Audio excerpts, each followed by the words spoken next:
Next on Worcester News tonight, the announcement many have been waiting for. The Paw Sox are coming to Worcester, what it means for the team and the city. Plus, the unexpected demolition of a private skate park isn't keeping Worcide skaters from looking for new locations. Good evening and thanks for joining us. I'm Olivia Lemon. We begin tonight with the much anticipated announcement the Paw Sox are coming to Worcester. The city and the team signing a letter of intent Friday to build a new ballpark in Worcester's Canal District. It will be ready for play in the spring of 2021. Our Brittany Schaefer joins us now with the details. Brittany? Olivia, the Levi Lincoln Room at City Hall was filled with applause and cheering. The city says along with the AAA baseball team, the Canal District will be home to new hotels, apartments, and a complete reconstruction of Kelly Square. I am excited and pleased to announce that the AAA affiliate of the Boston Red Sox will be coming to the city of Worcester. The news Worcester waited to hear is met with a standing ovation in City Hall Friday. I'm proud to stand with you today as we embark on what will be one of the most historic journeys in the history of the city of Worcester. The heart of the Commonwealth is beating a little faster, a lot stronger, and full of pride today. The city and the baseball team unveiled plans for a new stadium located on the Wyman Gordon site in the Canal District. The construction of what would be called Polar Park is set to be completed in April of 2021.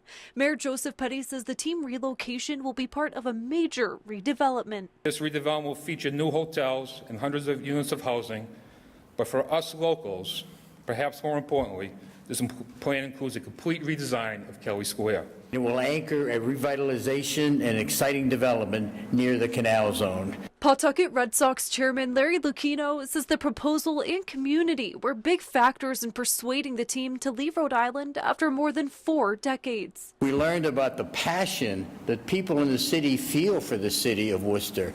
We learned about that in part from the 10,000 postcards that were sent to us by the Canal District Alliance. And while all agreed it was a tough decision for the team, Larry, you're a tough fish to catch, but we got you, and we're really happy about that. Lieutenant Governor Karen Polito says this will be game-changing in Worcester. I feel so proud of what we're accomplishing here in this Commonwealth and also in this community. There's tremendous momentum here in the city of Worcester. We think we have a fair deal that will be a win-win-win proposition for the city, the Commonwealth, and for the to-be-named baseball team.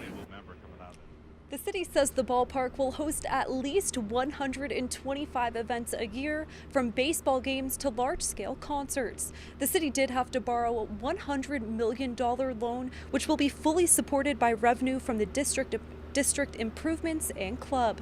Brittany Schaefer, Worcester News Tonight. All right, thank you, Brittany.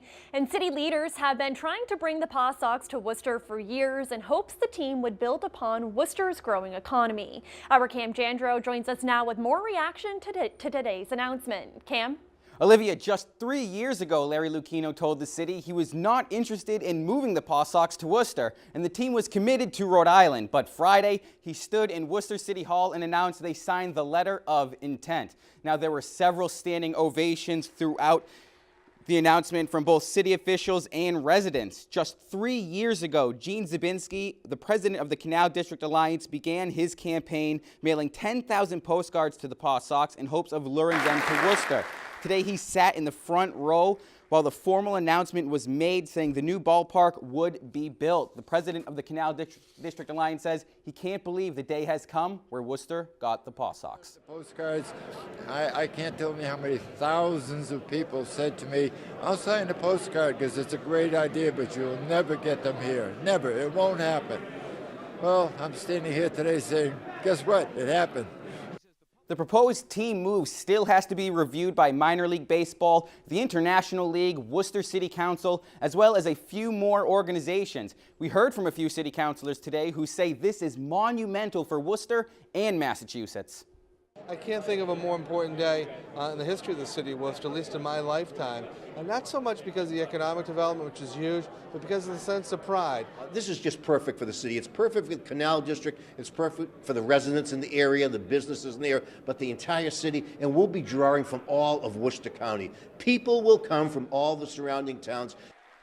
Now, the Worcester Regional Chamber of Commerce calling this a significant milestone in the city and a major redevelopment opportunity for the Canal District. There are a few parties across the city tonight celebrating today's signing. Olivia?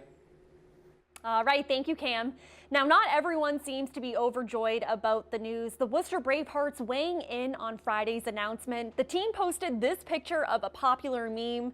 President and owner John Creedon Jr. says in a statement, in part, "In many ways, Friday's announcement knocks the wind out of us and pauses the magical momentum we have generated over the last 5 years."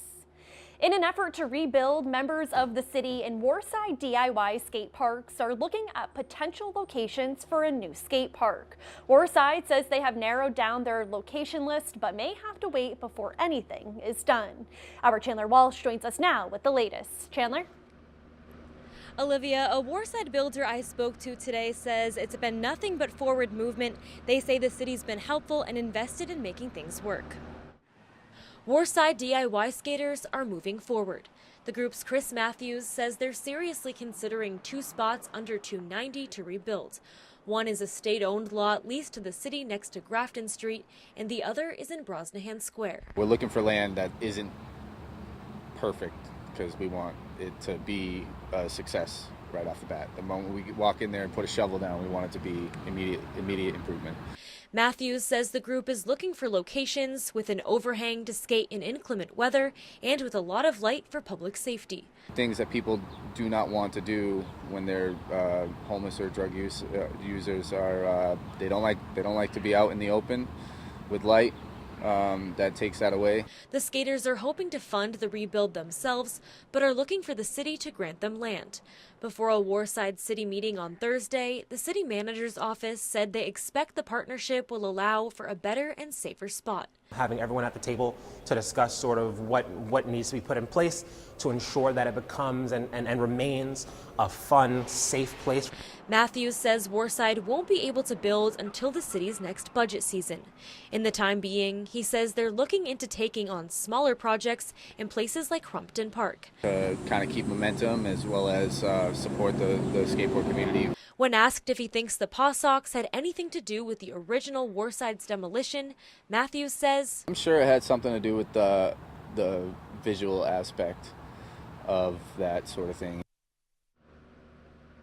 Now Matthews says the group has been amping up their fundraising efforts. They'll be holding a fundraiser at Ralph's Diner at the end of September.